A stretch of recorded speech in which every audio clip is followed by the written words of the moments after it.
Selamat datang di podcast Kotak Masuk. Podcast pengaman wawasan dengan canda.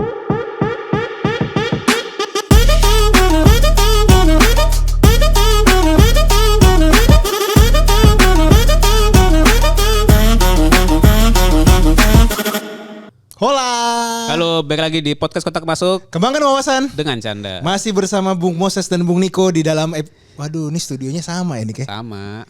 Gila ya, udah lewat episode 100. Luar biasa. Sebuah pencapaian. Seneng lah ya. Senang. Seneng lah ya. Tapi kita juga tetap semangat nih buat deliver terus. Betul. Ya, kita kan seperti biasa berusaha menghasilkan produk-produk konten-konten yang bagus Betul, lah ya. Betul. Yang kita juga belajar gitu. Dan kita juga butuh support dengan link Saweria. Yoi. Tetap harus ada. Jadi saya ingatkan lagi kepada teman-teman, mohon supportnya link Saweria kita. Seenggaknya buat ngebantu kita ya dana-dana riset lah ya. Dana riset. Dana-dana networking, dana-dana ya. Keamanan. Keamanan sih enggak ya. Oh, keamanan perut. Keamanan ya perut. buat makan-makan siang ya kan. Kopi-kopi boleh. Kopi-kopi kan makan siangnya udah gratis, kopi gratis lah kalau boleh. Ya, Nick, kita di isu-isunya mungkin udah agak telat sih nih, agak basi sih yang mau kita bahas nih, Nick. Agak basi tapi kebijakan ini yang akan kita bahas ini sebenarnya cuman ditunda. Ditunda, iya. Tidak di stop. Karena udah lama ternyata, Bro. Betul, dari Udah awal lama. 2010-an kalau nggak salah. Kita akan bahas Tapera. Enggak lucu anjing. Sorry. Tabungan Perumahan Rakyat. Ya. Jadi kita baru-baru aja nih kan dengar ada program pemerintah untuk memotong gaji kita gitu. Memotong lah ya istilahnya. Berapa persen ya? 3% kalau nggak salah. 3. Ya, 2 sampai 3 lah Iya, jadi tetap modelnya tuh kayak BPJS, ada kontribusi pekerja, ada kontribusi kita sebagai karyawan. Oke. Itu dikumpulin ke akunnya pemerintah sebagai bentuk tabungan. Ya. Nah, namanya memang tabungan perumahan rakyat, artinya memang uangnya ini peruntukannya ujungnya nanti adalah untuk membangun rumah gitu. Betul. Cuman dikumpulinya sampai kita umur pensiun gitu. Nah, jadi kontroversi banyak nih, Bang. Nah, mungkin agak gue lurusin juga ya. Ternyata nih nggak cuman untuk ngebangun, Nick. Oh, nggak cuma untuk bangun ya? Untuk renovasi juga. Iya, renovasi juga bisa. Jadi gini, sebenarnya Tapera ini sudah berjalan nih, Nick. Dari diskusi programnya maksudnya? Enggak, udah jalan, udah dieksekusi. Tapi iya. pesertanya itu nih yang gue dapat dari website Tapera ya. Jadi pesertanya nih yang udah ikut sekarang nih untuk pemotongan ini calon pegawai negeri sipil. Oke. Aparatur sipil negara. Oh, TNI, siap. prajurit siswa TNI, anggota kepolisian, pejabat negara, Ya. pekerja buruh milik negara atau daerah, pekerja yang tidak termasuk sebagaimana ya ibaratnya yang masih bersinggungan dengan negara dan tentara lah atau kepolisian ikut semua. Oke. Jadi memang sudah terrealisasi. Sudah terrealisasi ya. Gue ingat. Jadi sudah dipotong, tapi memang kalau ditanya gimana sih kalau yang mau kita bahas nih bukan masalah kebijakannya nih kayak, tapi lebih ke arah kita bandingin sama KPR biasa gimana. Oke. Oh, berarti sebentar sebelum masuk ke situ, sebenarnya yang rame-rame kemarin ini apa? Apakah Tapera ini diperlebar? Diperlebar pesertanya jadi seluruh rakyat Indonesia wajib mengikuti ini. Oh, gitu. Paham lah ya. Siap. Jadi dari mestinya cuman ya yang pelayan negara lah atau pekerja di negara ini ya jadi seluruh warga Indonesia. Jadi lu pun nanti juga kena akan semua. Oke. Nah, ini makanya kan pemerintah kita kan suka ngasih satu kebijakan langsung dor. Nah, lihat dulu nih kiri kanan gimana ya kan? Baru. Mungkin kalau diajak ngopi lebih cair kali ya. Tapi memang mungkin pemerintah kita tuh sudah mengerti masyarakatnya bentuknya gimana nih. Karena nyaris kayak contoh kita coba callback sebelumnya ya. Omnibus Law. Ya. Sama kan? Benar. Tembak langsung jeder, heboh, demo, bla bla bla bla bla. Jadi-jadi aja. Cipta Kerja kan juga termasuk di situ. Ya. Ya kan? Terus RUU KUHP sama juga. Benar. Tapera ini termasuk. Oke. Jadi asumsikan aja ya teman-teman, misalnya ini berjalan. Oke. Asumsikan aja. Nah, kita bandingin nih sekarang. Jadi misalnya kita ngomongin yang cicilan rumah dulu nih ya. Ini Ya. gue ngambil dari Databooks. Oke. Di bulan Mei 2024. Mungkin ini tayangnya bulan Juli atau Agustus ya beda 2 bulan 3 bulan lah. Moga-moga udah ada info terbaru nih. Tapi yang kita ambil di bulan Mei 2024, misalnya masyarakat berpenghasilan 4 juta rupiah per bulan. Oke, jadi ini kita bikin simulasi antara perbandingan Tapera sama yang KPR konvensional. Oke ya. Penghasilannya 4 juta per bulan nih teman-teman nih. Ya. Mengajukan KPR Tapera rumah tapak. Oke. Nah, jadi nanti ada macam-macam tuh produknya Tapera, bisa dilihat di websitenya lah. Jadi nggak cuman beli ya, ada renovasi dan lain-lainnya. Harga rumahnya misalnya 175 juta. Nah ini kemarin kan di TikTok, di Instagram, rumah apa yang 200 juta? Rumah apa yang 175 juta? Gue cek. Oke. Di rumah 123 segala macam ada men. Di mana bang? Tapi di Purbalingga. Loh. Ini kan masalahnya kan ada atau enggaknya dulu kan? Ya. Bukan lokasinya nih, karena kalau ngelihat dari survei kemarin nih di kata data atau data books tuh ya, generasi Z itu pinginnya beli rumah tergantung lokasi yang strategis. Betul. Betul dong, pinginnya. Tapi kan harganya. Tadi kan lu bilang 4 juta. Iya. Coba kita pikirkan ya. Kira-kira 4 juta tuh UMR ada di mana tuh? Ya Di ibaratnya Jakarta kan, gini lah. rata-rata kan. 4 juta per bulan lo, Jakarta kan udah 5,2. Oke. Ya taruhlah 4 juta dulu lah. Lo bisa dapat Purbalingga Jawa Tengah, 2 kamar tidur, 1 kamar mandi. Tipe rumahnya 36 meter. Oke. Luas tanah 72. Oh lumayan lah ya. Lumayan. Nah, ini juga gue cek lagi. Di Bogor ada juga nih. Tapi Bogornya bukan kota Bogor. Di Bandung juga ada. Rata-rata tuh luas tanah 60, 72. Itu tuh masih dapat tuh 175 juta. Jadi bukan yang nggak ada ya. Ada. Tapi ya Purbalingga. Iya. Bogor, Bandung. Lokasinya menyesuaikan lah ya. Menyesuaikan. Dengan budgetnya lah ya. Menyesuaikan. Dan juga fasilitas rumahnya bukan lo kayak di klaster-klaster yang mewah. Ini ya cukup minimalis lah, gue nggak bilang parah, minimalis aja. Uang muka DP-nya uang muka ini masih ada, DP 1% ini mestinya masih nyambung dengan kebijakan pemerintah DP 0% kemarin. Oh, jadi ini murah ya kalau kita lihat DP-nya kecil ya? Murah. Tenornya 20 tahun, suku bunga margin 5% per tahun, fixed rate, cicilan bulanan itu dibanding cicilan KPR 1,14 juta plus iuran tabungan Tapera 3% dari penghasilan. Oke. Jadi 120 ribu. Nah itu ibaratnya 1,26 juta lah per bulannya kenanya. Dengan gaji 4 juta misalnya ya. Oke. Jadi 4 juta itu ya lo gak bisa ngomong kan KPR-nya 1,1 doang. Ya gak bisa dong. Kan ada biaya lain-lainnya lah. Lo juga kalau KPR konvensional kan juga sama kan. Nah itu jadi 1,26 juta itu kalau Tapera. Oke. Gitu ya. Kita bandingin yang sama ya. Penghasilannya 4 juta. Harga rumahnya 175 juta juga nih. Bedanya apa nih bang berarti? Nah ini dia cicilan suku bunga marginnya 11%, floating rate kan kalau konvensional. Oh jadi kalau Tapera ini memang Flat. dia programnya dikasih fix. Fix 5%. Oh. Oke. Nah jadi kalau yang KPR konvensional itu cicilan per bulan jadi 1,7. Nah berarti kan lebih murah 524 ribuan kan. Ya. Jadi sebenarnya Tapera ini ya kalau dibandingin dengan cara floating rate lawan fixed rate ya jauh lebih murah Tapera dong. Ya. Nah memang kalau kita ngacu lagi balik ya ke reaksi netizen, gue kan udah punya rumah, kenapa gue harus dipotong? Gue nggak mau rumah 175 juta. Ya balik lagi, ini kan kebijakan pemerintah. Benar.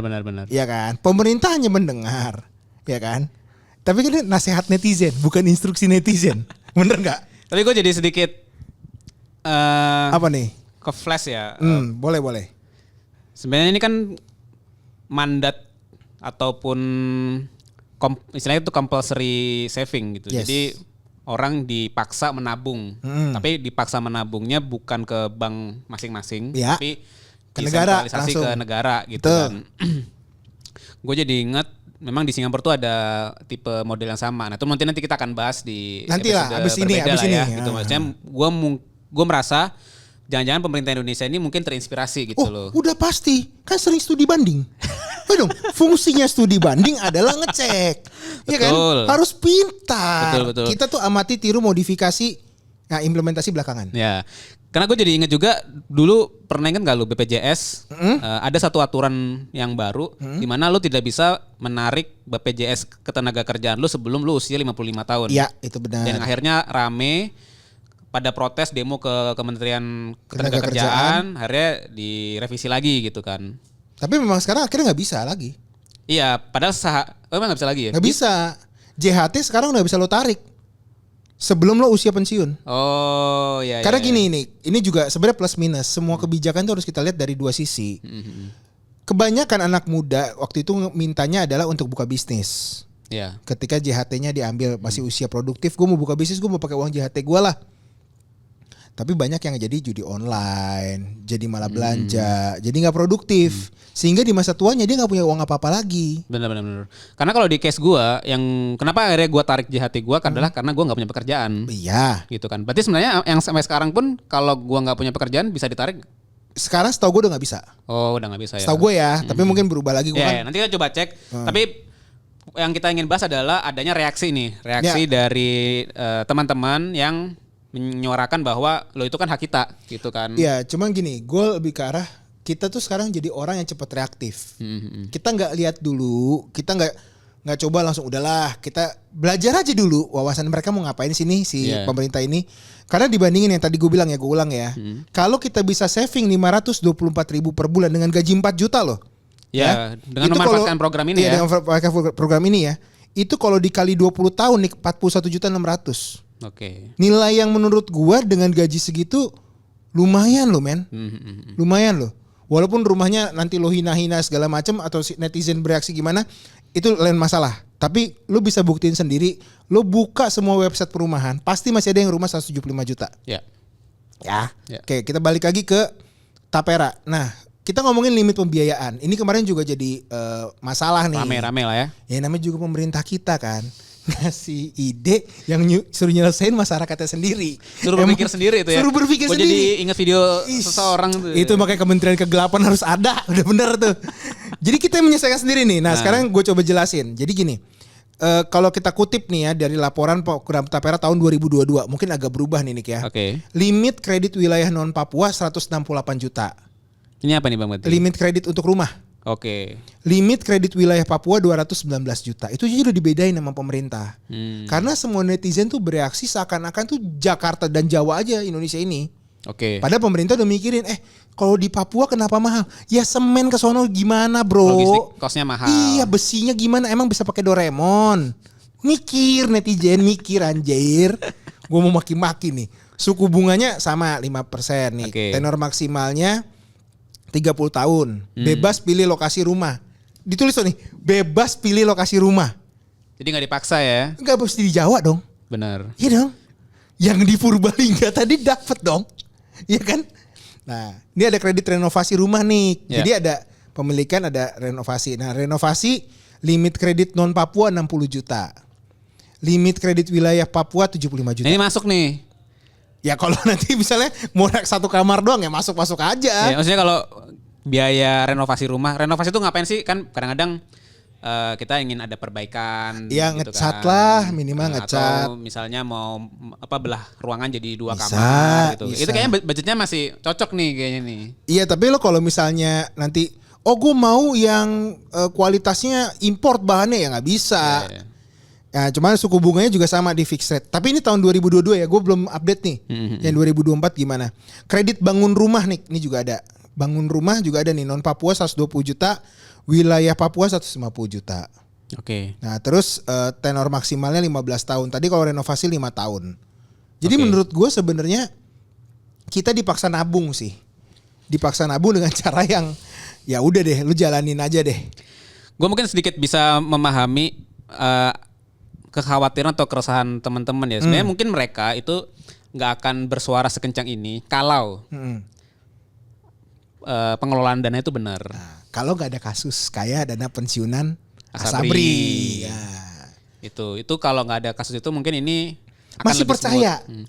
Itu pertama. Kedua, ini jangan dipisah-pisah dong. BPJS ada sendiri. Maksudnya potongan-potongan ini tuh jadi kayak, jadi kita jadi mikir jangan apalagi ini yang mau dipotong nih gitu. Ya cuman harusnya teman-teman mikir Indonesia itu jumlah penduduknya berapa? 278 juta. Ya. Kenapa harus dibeda-bedain? Biar ada kerjaan bro.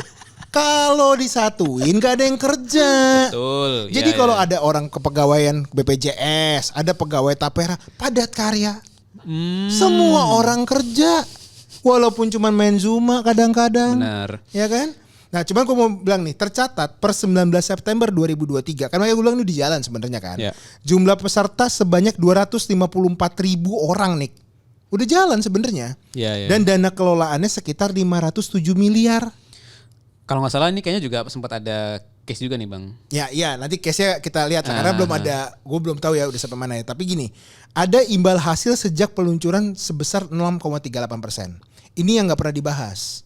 Sebenarnya Jadi lumayan ketika sih. lo ikut dana tapera, itu sebenarnya kayak mirip koperasi yang gue baca tuh. Jadi ada imbal hasilnya nih. Lo kan Pasti. kalau KPR konvensional nggak ada imbal hasil. Paling terima kasih sudah melunasi cicilan hari ini. Iya, iya. Kalau di tapera ada. Oke. Jadi misalnya ada sisa hasil usaha lah kayak SHU yang di sistem koperasi, Ya. itu dibalikin lagi ke peserta.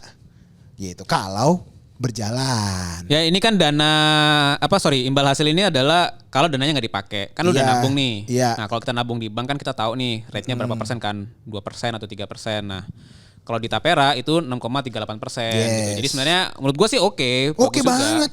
Karena lo deposito nggak nyampe loh. Ya nggak nyampe. Bener. Nggak nyampe.